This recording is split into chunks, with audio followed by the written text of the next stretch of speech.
il y a exactement une semaine, donc vendredi dernier, que le mur de Hann est tombé et qu'on a subi les conséquences des eaux qui viennent de la zone de captage. Donc depuis lors, vous avez constaté qu'il y a eu beaucoup de changements dans le site parce que les techniciens de Senelec et les ingénieurs ont pris toutes les dispositions pour pouvoir reprendre la clientèle et pouvoir aussi évacuer l'eau du site. Vous avez pu constater au niveau du local 30 kV de Hann qui est encore sous les eaux parce que malgré qu'on ait évacué les eaux de pluie, on a toujours l'eau des égouts qui occupe le sous-sol du poste. Ce qu'on a fait comme travail, c'est d'essayer de créer une installation provisoire. C'est ce que vous avez vu derrière nous. Donc on a dû amener un poste mobile, une installation mobile depuis le poste de Thiès, avec un transformateur d'une puissance de 40 MVA et une remorque aussi sur plateforme mobile. C'est ce qui a permis aujourd'hui, au lieu de 19 lignes qu'on avait dans le poste actuel de Hann, de faire 5 lignes avec des dispositions supplémentaires côté réseau pour pouvoir reprendre entièrement la clientèle de Senelec. Et ça nous a pris 4 jours de travail. Ça, c'était le plan d'urgence pour pouvoir reprendre entièrement la clientèle. Et sur le moyen terme, on a prévu d'installer 19 départs pour reprendre entièrement le poste. C'est ce que vous avez vu à l'entrée de Hann. Vous avez vu les génies civilistes à pied d'œuvre pour installer un nouveau poste, un local électrique qu'on appelle le e-house, pour reprendre entièrement la configuration initiale. Et à terme, il est prévu un autre poste à côté, à 1 km, au niveau du poste 225-90 kV de Padoua. Donc ça sont les dispositions actuelles que Senelec a prises à son niveau pour reprendre la clientèle. Et du point de vue mur, je pense qu'une entreprise a été sélectionnée, une entreprise qui a suffisamment de moyens pour reprendre un mur et barricader entièrement les eaux. Avec l'appui des sapeurs-pompiers, donc l'appui également de la Croix-Rouge, donc on a pompé l'eau vers l'extérieur. C'est ce qui a permis d'évacuer entièrement le site. Mais jusqu'à présent, on continue de recevoir de l'eau des égouts.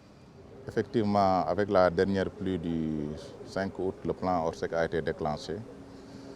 Et au niveau de la cité Bellevue, cette dernière recevait toute l'eau venant de la zone de captage. Et ici, on avait une hauteur d'eau allant jusqu'à même plus de 1,30 m. Donc, pour aider un peu les populations, on a dépêché des moyens d'épuisement, en l'occurrence une électropompe de 600 m3 et une motopompe de 300 m3.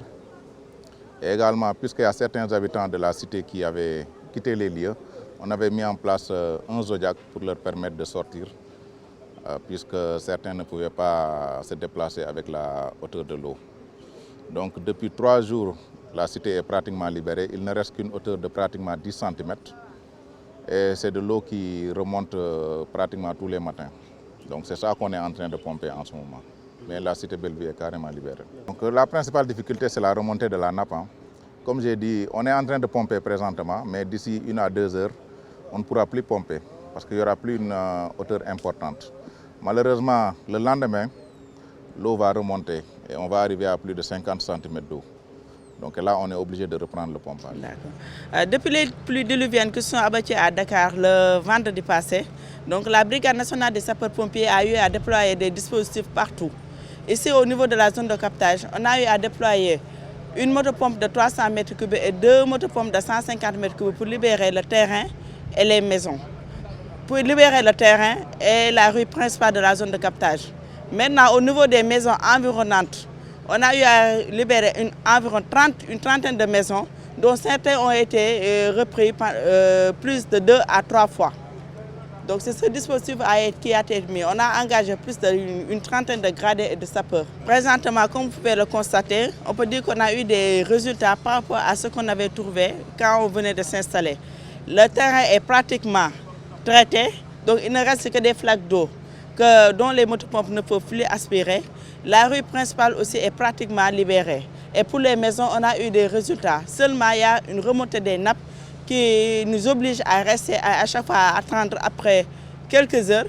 Ça reprend, donc on sera obligé de revenir dans les maisons et pomper. Il y a une semaine, jour pour jour, nous étions là, donc dans ce qu'on appelle le fameux quadrilatère, zone de captage, cité Bellevue, centrale électrique de Hann Bel-Air et le parc de Hann pour nous enquérir de la situation. Donc, il y a une semaine, la situation était vraiment catastrophique, mais vu l'engagement des personnels et des moyens logistiques déployés, on a tous constaté de visu les améliorations qu'il y a eu à tous les niveaux. C'est unanime et les populations l'ont souligné. Le travail a été accompli et ce travail a été mené de jour comme de nuit. D'abord, ce qui concerne le parc de Hann, la situation est devenue quand même très favorable. Et c'est la même chose qui est notée au niveau de la cité Bellevue et également du parc électrique de Hann Bel-Air. Et là, on est à la zone de captage. Vous étiez tout à l'heure au parc de Hann. L'administrateur parlait d'un niveau de 1,50 m et vous avez vu le niveau maintenant est résiduel. Et il faut s'arrêter de temps en temps pour collecter les eaux, pour permettre aux électropompes de pouvoir évacuer ces eaux-là. Donc, ce qu'il faut souligner, et c'est partout où on est passé, que le niveau a fondamentalement baissé. Là, vous avez vu, on avait de gros soucis au niveau de la zone de captage. Même pour emprunter les axes, c'était très compliqué.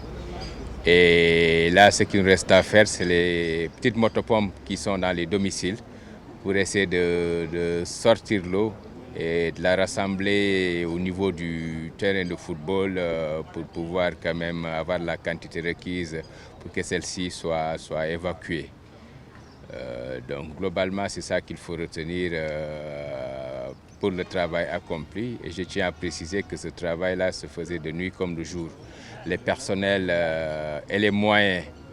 Et là, je tiens à rassurer les populations de la zone de captage, de la cité Bellevue, les administrateurs de la centrale électrique de Bel-Air et surtout du parc de Hann, que tant que les pluies persisteront, et le personnel et le matériel resteront sur place.